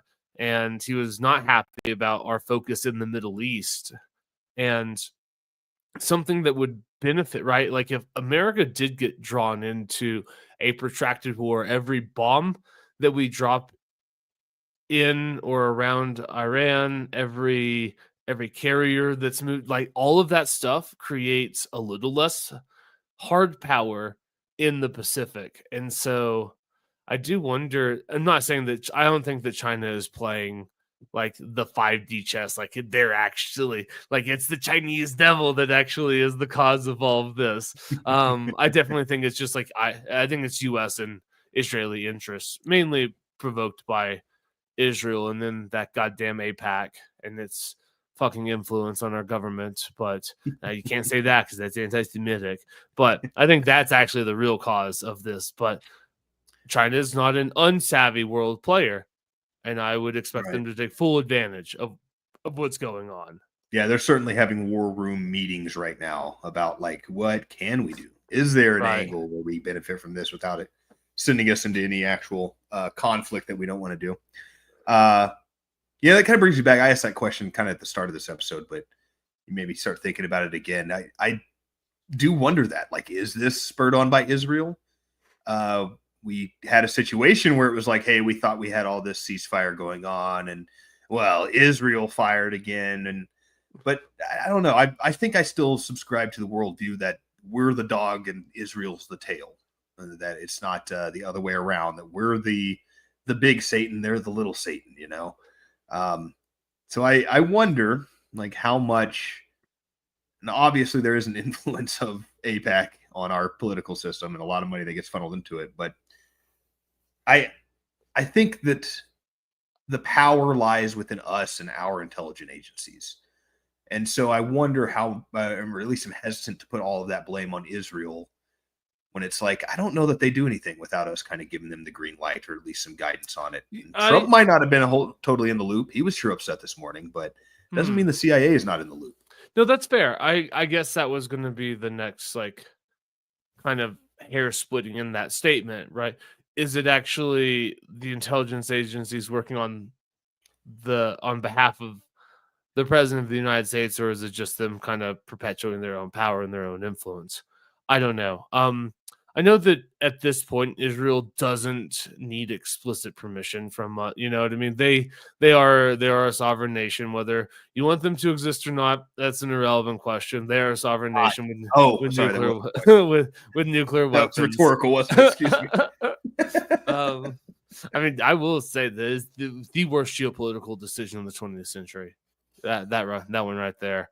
But hey, that's what money, influence, and perseverance can get you. Also, like, mainly perseverance and a lot of blood. Like, I don't know, they were, you know, it's like, can't knock the hustle at a certain point. Like, well done, you guys terrorized yourselves into a fucking country. You know, you whip the British, you whip the Arabs. There's like, you guys, to a degree, you guys actually earned that shit. I'm not saying they didn't work hard for it. Can't knock the hustle. Saying I don't dude. morally agree with it necessarily. For sure, can't not be. I'm not gonna knock it, but I don't know. It's tough to say, and I think that's such a hard thing to try to differentiate what's going on between a country, its leaders and its people, to the intelligence agencies, the factions, the splits in between them, the internal power struggles that manifest themselves in outward displays of power. I have no idea what's going on, man. And it's dizzying, and it's also very frustrating because I'm so tired of paying taxes, knowing that this is what my taxes go to. Like, I'm so tired of this. Yeah. And even more frustrating, it goes to all of these weapons into Lockheed Martin into war. Like, that's the first layer. And then we funnel tons of tax money to Israel for their own protection through APAC's lobbying. So there's another layer. And then we also fund a lot of these ancillary groups that end up backlashing against Israel ultimately, so that we then have to spend more money on Israel to protect it. So it's like, not just spending our tax money on this war in the Middle East. We're spending our tax money on every side of this conflict in almost every country in the Middle East. And it's like, I don't know. Do they need that? Is it helping that we're putting all this money into it? Are we just giving them weapons they wouldn't have access to kill more human beings at some point? I mean, what are we really accomplishing over here? And it kind of brings me back. I've been saying this a lot lately because it just kind of popped in my head of like, do you think that you are going to occupy, bomb, and oppress a group of people into your worldview? Or is it more likely that these religious extremists that you want to become more secular or at least more educated might get there if you let them go 3 generations without sucking bombs in their middle schools? Yeah. Like, let's just see what happens. What if every Iranian read 10 books next year? Do you think that might change the culture a little bit? At least more than bombing them and just kind of playing into their all their favorite catchphrase, "Death to America." Like, Yeah. you're not changing many minds right now. No. In fact, I think that's actually what's led to the current amalgamation of this, because it's you fight wars to change hearts and minds, and if you can't change hearts and minds, it's the best 2 places to shoot people. And I I think that's what we're at the second part of that one, because the war for hearts and minds is completely lost. And so at this point, it's behavior, it's incentivized behavior through like sheer force. Because I will say that that's probably pretty terrifying to be on the opposite end. Like the fact that that you were like if you're, I just imagine like if you're in Iran, if you're an Iranian general and you're thinking that like you're in the debriefing, it's like, dude, they launched planes from Missouri and they refueled them and they dropped bombs, like, and these like they have toilets in these cockpits because that's how long that they expect these guys to be able to fly, and they have coolers and microwaves too, and they deployed 30 something tankers that could keep 200 something supporting aircraft in the air for like 30 something hours, and they have 2 carrier strike groups off our coast that could literally glass us in an afternoon. They don't even need nuclear weapons. They could just like bomb us back into the Stone Age without any sort of nukes. I wonder a certain you just like shrug your, it's like, all right, cool, I guess you can have Bordeaux. Like, what are we gonna do? You know? You imagine how good that Hot Pocket tastes right after you just want a dogfight. You get that bing. Ooh. Right? And it's just like, hey, did we just hit the target, or is my Hot Pocket ready? Took out the bogey. I feel good about it. It did have a propeller on it, which, took away a little bit from the victory, but yeah. And also I wonder too about like the serious threat about from this country, because even before this operation, Israel was flying sorties all over the country, almost unopposed. I mean, no sort of air contestation whatsoever. I can't imagine, like, you can do the same over Russia, you can do the same over China. It feels like we're kind of picking on the like the biggest brother of a beaten up family from a bad part of town. You know, it's like, yeah, I guess you are the big brother, but like, oh, what do you really have? You know, that's what it kind of feels big like. brother weighs 135 pounds and he has holes in his wife beater that he's wearing for the 3rd day in a row, and you're For shitting sure. on him for being poor and weak. You're like, yeah, leave him alone. Jesus. At a certain point, it's Well, and there's also, part of that equation might be a little bit of that, what's Iran's end goal is to not get squashed by America right now.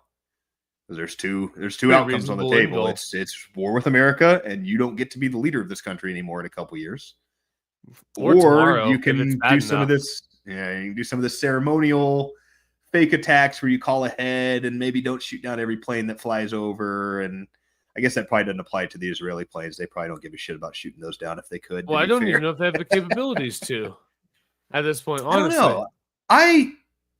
I would think so. I'm obviously not an expert in Iranian missile capabilities, but from most of what I've heard and what I've seen of buildings burning in Tel Aviv, I think I buy into some of this talk of their really advanced supersonic missile technologies. No, that part is true, but supersonic missiles to attack land to air. Well, no, but like supersonic missiles to attack like targets on land are different than anti-air capabilities. You know, I guess that's what I mean. Yeah. No, that's fair too. I wonder too. I wanted to pose this question to you. Sure. we always talk about like, oh, what if Israel just gets glassed over by one of these Muslim countries that gets a nuke? Do we think that's even a possibility? I mean, the Dome of the Rock is sitting in the middle of Jerusalem. Like, there are so many Muslim holy sites in Israel. I don't know that you could find a religious leader, an Islamic deeply religious man that would be okay nuking all of Israel. So my response to this is just riddled with cynicism. Are we convinced that they're actually that religious, or is religion a tool for their power? Like, are we actually convinced that people care that deeply about the stories in the book, or is it just something that the population buys into? Therefore, I will be deeply religious because it's a way for me to control.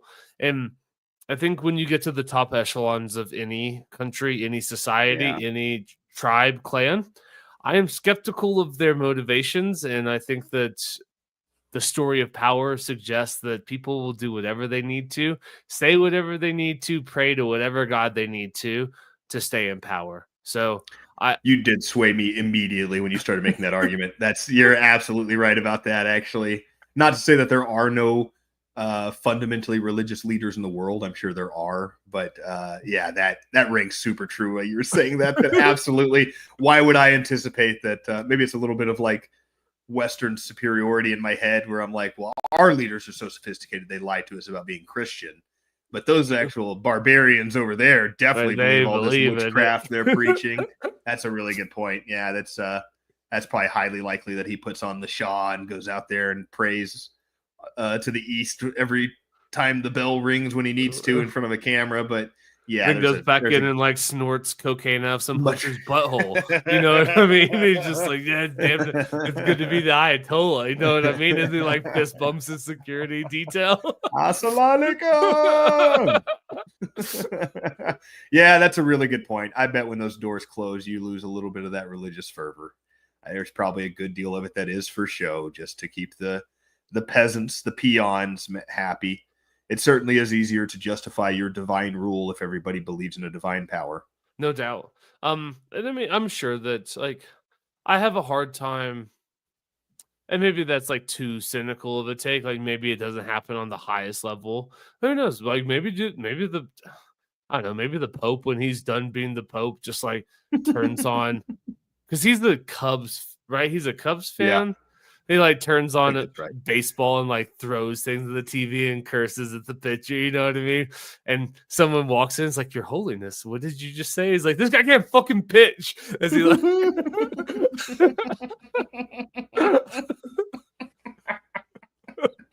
I'm sure we all have our dark moments. That even the Pope, I'm sure, can get upset about his horrible baseball team. Yeah, and he's a Bears fan, probably. That's rough. That's difficult. It might turn around, but it's been difficult for a while. Yeah, I think it's. Since they had that kid from New Mexico on that team. Who? Brian Urlacher from Loveland, New Mexico. I think that's Loveland? Right. It's like the one decent thing that's ever come from New Mexico. Outside like that largest man in the history of New Mexico, I believe. You don't have to look that up. It's true. He's pretty large. I believe it. We are pretty poor. So like malnourished is the wrong word because we're fat. But to get well, yeah, I guess malnourished typically, even though malnourished, like the epidemiology would be like poorly fed. Would fit by that, but I think malnourished actually does clinically mean underfed. I would, yeah. I mean, I think that like if I think of a malnourished person, they're like skinny, like rib cage, like that poor little black kid that was going to get eaten by the vulture, and everybody got mad at the photographer for taking a photo when he probably like shooed the thing away right after the photo. Like, why didn't you help? He's like, probably did kick the bird. You know what I mean? Like, you don't know that. Like, I thought you meant the kid. Oh well. Maybe made it easier. Quick, all right, get your AIDS out of here, kid. Maybe actually I like that telling of the story way better. Instead of him kicking the bird away at the end, he like kicked the kid and like helped the bird eat. I saw He a actually picture did the a other good day of deed then. some rich white lady had a foundation in Africa for children, and she's holding up one of the kids by the waist, and the kid's like got his hands on her forearms as he's holding her up, and everybody was pointing out that the kid was like covered in dust, like he like a different skin tone because of how much dust was all over him, except for his hands. They made him wash his hands before the photo shoot with the rich white lady. Because it can't get that dirty. Covered in dirt, starving to death. We're gonna have you wash your hands before you touch this billionaire that's gonna take this photo op, though. Ugh. I hate it. I hate Disgusting it behavior. so much. I'm sure that foundation bought her a second home, though, or 20th home. I'm sure she got like an 8th home. When you Which, get to that level, who needs a second home? I got homes all over the place. I got a nice like guarded home right outside this village, so when they all die of AIDS, I can come in here and take the mining rights and sell it to Elon Musk and and make a fortune exploiting the next village over to work in the mine. Yeah. It's a tough world out there. You know, I hadn't heard anything about Elon Musk since the big breakup. Has he even been in the news? Have you noticed anything out of Elon? Is he giving Trump any shit about this war? No, I know that he posted a drug test. Because I guess everyone's been accusing. Kratom doesn't even show up on a drug test, does it? Well, I'm just saying the last thing I heard of him, he like posted on his X, a drug screening that he was negative on all of the major drugs. Because I guess everyone's accusing him of like being on ketamine, but I don't know. Was it ketamine? I was thinking kratom for some reason. Yeah, I think ketamine does. I think they do like those big 20 panel drug tests.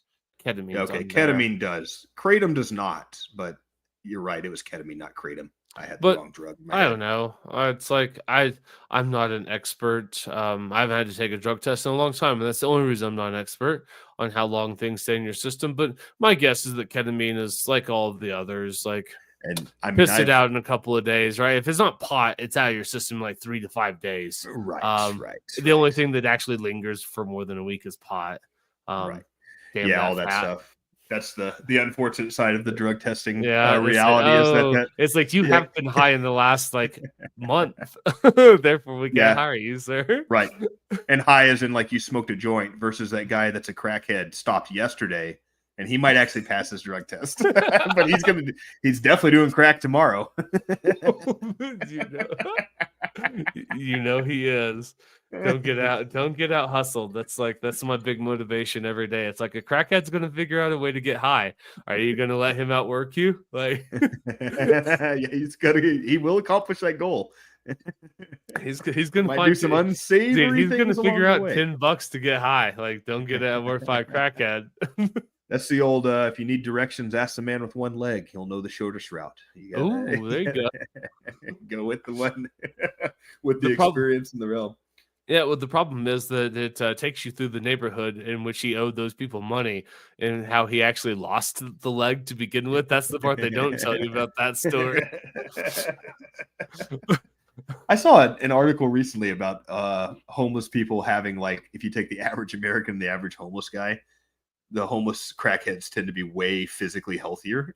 And they think it, like, well, they're moving a lot. They're out there on the streets hustling, baby. But the number one thing the article pointed to was sun exposure, that we're probably all just sitting inside staring at our TVs all day when we should be outside absorbing sun. But they were like, wow, the metabolic health of a crackhead does tend to be way better than the average American. Oh, that makes a lot of sense. Sun's good for you. It is. It's good for you. It is. Not so much that gives like massive burns, but I've stopped wearing sunglasses most days because I heard that there's a specifically intaking sun in your eyes can help your vision, and it does. I've noticed helps me like readjust more. Where like I don't need sunglasses as much when I don't wear them as much, because eventually your eyes start becoming accustomed to it, and it's better for your skin to absorb it. You got to get it in every orifice, and according to Liver King, got to get your balls out there in the sun too. So I I bet try to to get my say, do balls you in the sun do as much as possible. do you do the sun the anal bleaching? Do you like stick your butthole out there to get sun? Are you to that I level can't yet? say it's I can't say it's bleaching because I'm too fat to see back there, but I do my happy babies to the sun as much as possible. Sure. That's what's up. That's what's up. Good for you. I'm gonna have to try that tomorrow. I've never broached the sticking my butthole into the sun yet, but What a bad sunburn to get. maybe tomorrow's the day. I'll report back on it. I'll let you guys know. Just gonna come back. I I'm wonder if that kind of jacked. skin. You think it even sunburns down there? It's a different kind of Um, skin. it's I've the heard same skin as your lips. Shane Gillis and Matt McCusker refer to it as dragon skin before, which I think is pretty funny. That weird skin between your butthole and your ball sack's your dragon skin. Oh, okay. That's well. I know that your butthole is the same type as skin as your lips. Doesn't taste the So, same. well, fair enough. That's because of what goes in and out of each of them. To be fair, but that's a conversation for another day. That's my business. It'll Wait, I remain don't, that way. not interested in hearing your salad tossing adventures. To be None of them are particularly good stories, I don't guess. Anyway, yeah, fair enough. Well, even run if of the they mill, are, I want to know. average. You just keep those to yourself, baby. It tends to be more of a visual medium, to be honest. When it comes to What salad tossing, the I don't think the story is less important than the visual aspect. I would think. Gotcha. Gotcha. Once again, I'll take your word for it. Glossing over. Oh, there was something I wanted to ask you, but I know that it's off air because it's not. It's just like I just don't think it's sports related. I don't think anybody gives a shit. So, do you have That's fair. anything? Have anything else to say on our Iran adventures? I still just can't wait to see 18-year-olds blasting Fetty Wap outside Tehran. I'm down with it, dude. The vibes are gonna be Yeah, I strong. mean, I think we covered everything I wanted to today. I would like to double down, I guess, is my last word on just think a lot about what you heard in 2001. Think about all the shit they said to you that lied us into And justifying the 3 war. and And 8 3 and and right, 9 everything and afterwards. Just 11. let's not forget the lessons that most of us were still alive the first time we made this mistake. Most of us called George W. Bush the worst president in American history. And somehow we forgot that and decided Donald Trump was worse than G.W. Bush. And if he avoids a war with Iran and any other open wars, I still don't think that he's reached the legacy of detriment that the Bush family did to this country. No. I think that is a major falsehood. I think you have to look at results and not feelings about a particular president. It can't be about what he said and how mean he was. It has to be about what he accomplished and what he did to detriment of the United States.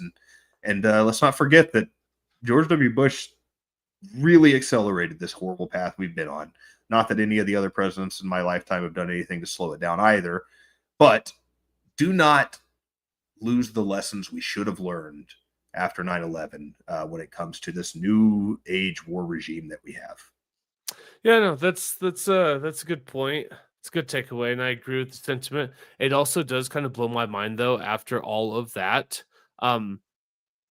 He's the first president to actually like openly strike Iran. Like even George Bush, he didn't do that. Obama, it's kind of crazy that Trump's the first one to be like, neocons, I'll show you. Hey, your Trump's getting good. you've been practicing off the air. I have all the time, baby. All the time. No, it's I think it's super interesting. I guess we'll just see. As always, time will tell as this one. And I know that we've talked about this in the group text, but this will be weighed, right? If in 5 years this turns out like, oh, hey, like it all worked out well. Good job, Donald Trump. This is one of those things that it's objectively hard to say whether it was or was not the right course of action. Only because you start to deal with like counterfactuals and things that never happen in alternative timelines, right? Like, who knows? Maybe Iran was just a month away, and if they had gotten a bomb, then one day you wake up to see a mushroom cloud over Tel Aviv, and then before you know it, like, I don't know, like 2 billion people are dead in an afternoon, and we're like, damn, I wish Trump would have struck, Florida. I was like, that would have been a great call. It's like what's 10 dead Iranians versus all of this, or the other thing that could happen, because what I fear more so than Trump saved us and this was a good thing, it probably just pushed them deeper into the arms of, we need a nuclear weapon.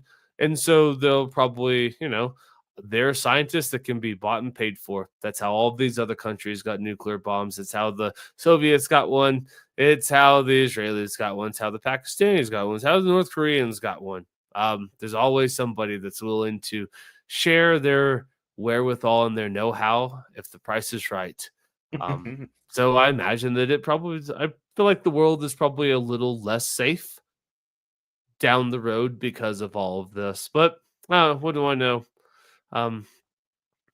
Anyways, thank you very much for listening to Against the Mob podcast. We're a very serious podcast where we talk about very serious things like sun bleaching your butthole, tossing salads, and whatever other highly intellectual. We made it an hour and 50 before we did any of that.